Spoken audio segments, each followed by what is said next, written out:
देखने की कोशिश करते हैं कि कल के सेशन में निफ्टी 50 और बैंक निफ्टी के इंडेक्स में कौन सी पोजीशन को किस डायरेक्शन में आप प्लान करेंगे जहां पर आपको सबसे ज़्यादा बेनिफिट होने की पॉसिबिलिटी होगी, और कौन कौन सी कंडीशन में आप प्लान करेंगे और किन लेवल्स के बाद प्लान करेंगे। ये सारे पॉइंट्स आपके लिए बहुत ज़रूरी हैं, तो वन बाय वन एक एक पॉइंट पे चलेंगे।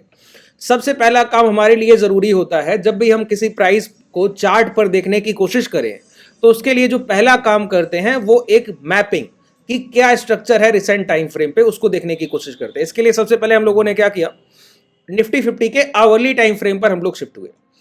आवरली टाइम फ्रेम पर जब हम लोग शिफ्ट हुए तो यहां पर एक चीज बड़ा क्लियर दिखता है, क्या, एक डाउन ट्रेंड जो कि प्रीवियस चल रहा था, एक लो लगा, लो लगने के बाद स्विंग, दोबारा स्विंग, तीसरी बार स्विंग, और ये स्विंग हाई लगने के बाद एक लास्ट मोमेंटम।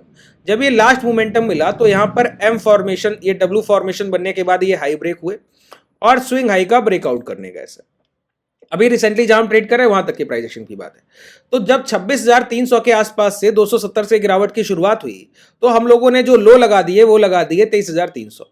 26,300 और 23,300 में जो फर्क आता है सर वो 19-20 का तो नहीं है, 3,000 पॉइंट का पूरा फर्क आ रहा है।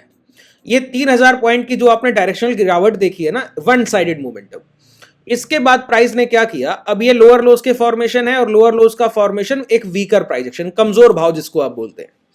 इस वीक प्राइस एक्शन में प्राइस क्या किया, अपने लास्ट स्विंग हाई को ब्रेक करने गया।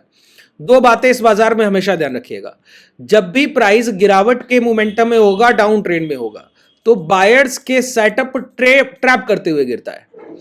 जब भी प्राइस हायर हाइज के फॉर्मेशन में होगा तो सेलर्स के सेटअप ट्रैप करते हुए गिरता है। कि आप जब भी, अब इसको कैसे समझा जाए, जब भी प्राइस गिर रहा है तो गिरने के टाइम पर लास्ट स्विंग हाई ब्रेक करेगा, आपको दिखाएगा खरीदिए खरीदिए खरीदिए, ट्रैप कर देगा। क्यों, उसका मोमेंटम ही डाउन साइड है, तो बायर्स का पैसा खींचेगा खा जाएगा, खींचेगा खा जाएगा, बार बार यही होता है। ठीक है, तो ऐसे टाइम पर जब भी लोअर लोस का फॉर्मेशन होता है तो मैं आपको उसका एक टैग लाइन देता हूं, वन टाइम वन माइंडसेट। जब भी हायर हाइज का फॉर्मेशन है, यही वन टाइम वन माइंडसेट, एक समय पर एक जैसे ट्रेड प्लान। जब आप बायर्स के साथ हैं, अपने मोमेंटम को आइडेंटिफाई कर लिया तो उनके साथ रहिए, जब सेलर्स को आइडेंटिफाई कर लिया तो सेलर्स के साथ रहिए। अभी रिसेंटली क्या हुआ कि प्राइस ने अपने लास्ट स्विंग हाई ब्रेक किए। अब स्विंग हाई ब्रेक होने का कंडीशन समझिए। स्विंग हाई, एक अच्छे रेजिस्टेंस का ब्रेकआउट अब कैसे देखते हैं, एक अच्छे रेजिस्टेंस का ब्रेकआउट कैसे देखते हैं सर, अगर ये 100 रुपए का रेजिस्टेंस एरिया है और यहां से एक डाउनफॉल आया और आप 90 रुपए तक गिर कर आए और 90 रुपए की खरीदारी करके आप क्या करें, डायरेक्टली 100 रुपए को ब्रेक करें, 100 के भाव को काट दें, तो आप ये अच्छा रेजिस्टेंस ब्रेकआउट मानते हैं। इसकी मैक्सिमम पॉसिबिलिटी है फेलियर की। क्यों फेलियर सर, फेलियर इस वजह से ये ट्रैप हो सकता है, क्यों, आपकी खरीदारी 90 रुपए के आसपास का एक्यूमुलेशन जोन है, ना कि 100 रुपए के आसपास, तो ये सेलर एरिया है, रेजिस्टेंस एरिया है सर।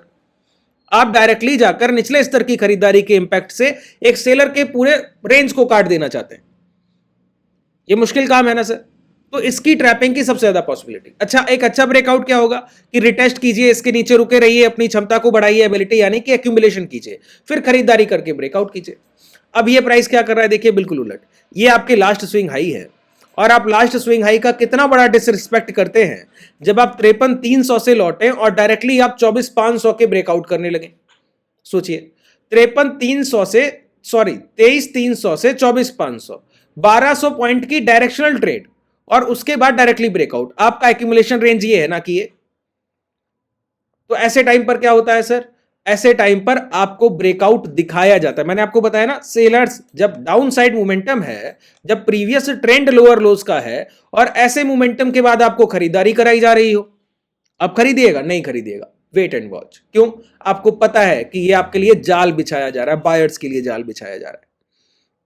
जब यहां पर जिन लोगों ने खरीदारी की, खरीदारी के टाइम क्या हुआ, अब आप जिन लोगों ने बाइंग किया, पहला स्टॉप लॉस ये, दूसरा ये, पहला एसएल हंटिंग, दूसरा एसएल हंटिंग। एसएल हंटिंग होने के बाद दोबारा प्राइस अंदर आता है, दोबारा आपको दिखाता है ब्रेकआउट ब्रेकआउट ब्रेकआउट, फिर से रिपीट, आप फिर खरीदने जाते हैं, फिर ट्रैपिंग। बताइए क्या स्टॉप लॉस रखिएगा। तो इस तरीके की ट्रैपिंग बार बार बाजार में होती है अगर आपका माइंडसेट ठीक नहीं है तो। आपको पता होना चाहिए कि ऐसे टाइम पर कौन सी ट्रेड्स एग्जीक्यूट करनी चाहिए और किस तरीके से हेजिंग आपका पैसा सेफ रखेगी। अगर आपको अपना कैपिटल सेफ रखना है तो इस तरीके के इमेच्योर सेशंस को आपको स्किप करना आना चाहिए। आपको पता होना चाहिए कि कोई मोमेंटम डे नहीं है, ये ट्रैपिंग डेज है, ये कोई डायरेक्शनल मोमेंटम नहीं कर रहे हैं, ये आपका पैसा खा रहे हैं सिर्फ यहां बैठकर। ये इंस्टीट्यूशंस की चाल है जिसको आप नहीं समझते। आप हर सेशन को मोमेंटम डे मानते हैं। मोमेंटम डे की मैंने आपको डेफिनेशन क्या दी? हायर विक्स एंड किसी previous day high previous day लो को प्राइस निकलने के बाद मोमेंटम मिलता है। ठीक है, अब क्लियर समझिए। तो अभी रिसेंटली आज के सेशन में जो ये बायर रेंज बना रहे थे, ये दोबारा से ट्रैप हुआ, लो ब्रेक हुए, दोबारा हम अंदर आ गए। अच्छा, अब कल के सेशन में हमारे क्या क्या ट्रेड प्लान होंगे? अभी तक का स्ट्रक्चर मैपिंग जो मैंने आपको बताई वो आपने बेहतर तरीके से समझ ली। एक बार ब्रीफिंग दे देता हूं, समराइज कर देता हूं। हम लोग एक डाउन ट्रेंड के प्राइस में थे, लास्ट स्विंग हाई को ब्रेक करके बायर्स की ट्रैपिंग हुई, उनकी एक एसएल हंटिंग के बाद दोबारा प्राइस गया और दोबारा एसएल हंटिंग करने आ रहा है। अगर ये एसएल हंटिंग की जगह ट्रेंड में कन्वर्ट हुआ तो उसके लिए प्राइस में क्या क्या प्रोबेबिलिटी होंगी? सबसे पहले इस रेंज के खरीदार एक बार खरीदारी उठा चुके हैं। ये जो रेंज है कंसोलिडेशन का रेंज, यहां से एक डिमांड ये और एक डिमांड ये उठ चुकी है और प्राइस ने अपने लास्ट स्विंग हाई की लिक्विडिटी तक को नहीं उठाया। मतलब वही सेलर्स अभी तक प्रेफरेंस में है जो पिछली बार बिकवाली कर रहे थे, उनकी पोजीशन अभी तक मेंटेन है। सेलर्स कैसे लेंगे? स्विंग हाई ब्रेक नहीं हुआ सर, वही सेलर्स लगातार बेच रहे हैं। तो अब अगर कल के सेशन में प्राइस अपने लास्ट डिमांड एरिया जो कि लोअर टाइम फ्रेम पर आपको दिखेगा, यहां पर ये रहा, देखिए डिमांड एरिया का आइडेंटिफिकेशन ऐसे किया कीजिए कि last swing high to last swing low, ये पूरा आपके लिए डिमांड एरिया है।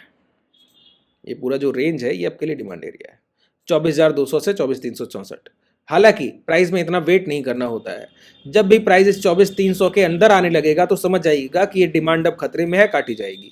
तो कल के सेशन में कभी भी प्राइस, अभी हम ट्रेड कर रहे हैं 300 के लो लगाने के बाद यहां ट्रेड कर रहे हैं, इस इन्वर्टेड हैमर ये कैंडल 24,270 और 24,250 के प्राइस को मार्क कर लीजिए।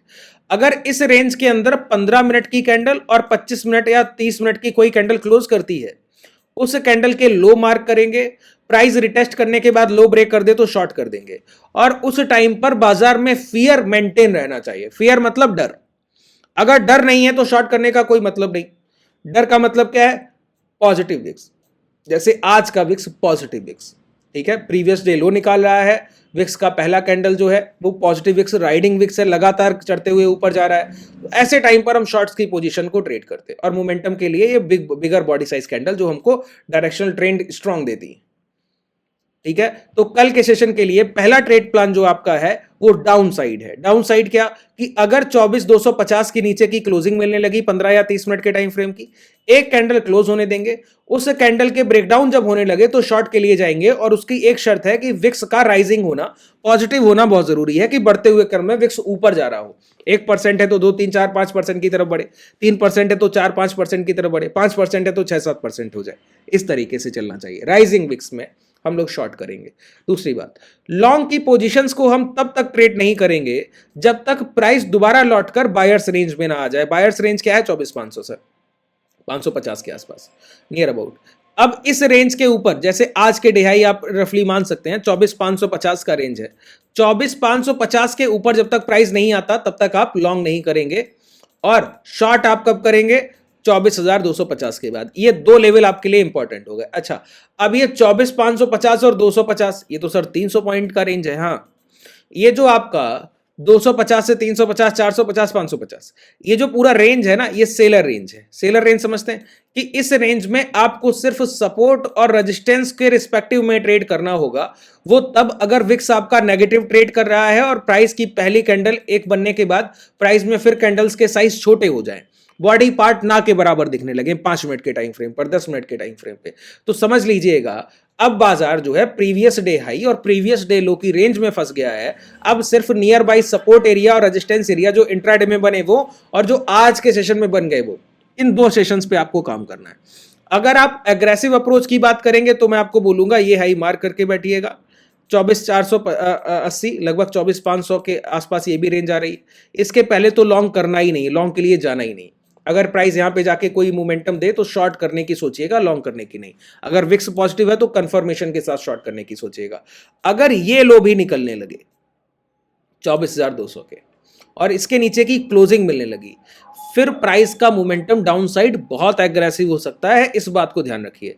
अगर विक्स अबव 7% पॉजिटिव हो जाए, 7% से अधिक पॉजिटिव हो जाए और प्राइस 24,200 के नीचे की आवरली क्लोजिंग भी दे दे और फिर अगर उस कैंडल के लो ब्रेक होने लगे तो एग्रेसिव डाउनसाइड मोमेंटम के लिए तैयार रहिएगा। वो बहुत एग्रेसिव हो सकता है, उसके लिए बिल्कुल रेडी रहिएगा। और जैसे ही ये 24,000 के लेवल निकलेंगे तो ये जो है 23,300 की रेंज कोई बहुत दूर आपके लिए नहीं रह जाएगी, इसका कोई बहुत डिस्टेंस नहीं रह जाएगा। ठीक है, उम्मीद है आपने बेहतर तरीके से चीज़ों को समझा होगा। अभी रिसेंट टाइम फ्रेम पर एक कॉन्सेप्ट जो रह गया वो रह गया बायर और सेलर के एवरेज का। जैसे अभी अगर कल के सेशन में आपको चाहिए ना मोमेंटम, तो उसके लिए एक लेवल आपके लिए बहुत ज़रूरी रहता है। अगर गिरावट के लिए देख रहे हैं इस वजह से 132 टोटल नंबर ऑफ कैंडल्स हैं, यहाँ पर जाइए और यहाँ पर जाइए मूविंग एवरेज को प्लॉट कीजिए।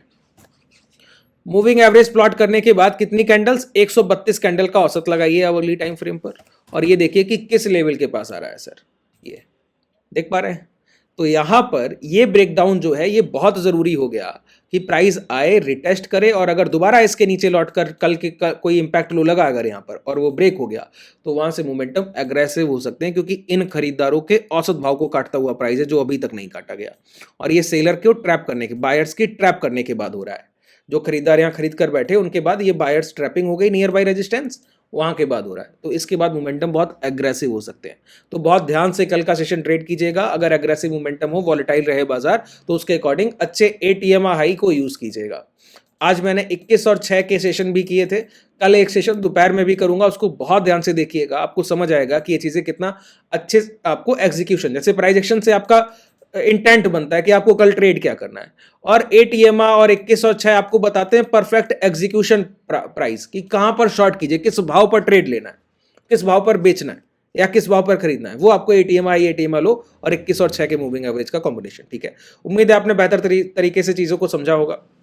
अगर कोई डाउट रह गया हो तो नीचे कमेंट सेक्शन में बताइएगा। अगर आप हमसे जुड़ना चाहें तो डिस्क्रिप्शन में आपके पास कॉन्टैक्ट डिटेल है, डायरेक्टली कॉन्टैक्ट करके भी जुड़ सकते हैं और टेलीग्राम और व्हाट्सएप कम्युनिटी का लिंक भी है जिससे भी आप डायरेक्टली हमसे जुड़ सकते हैं। शुभ रात्रि, धन्यवाद।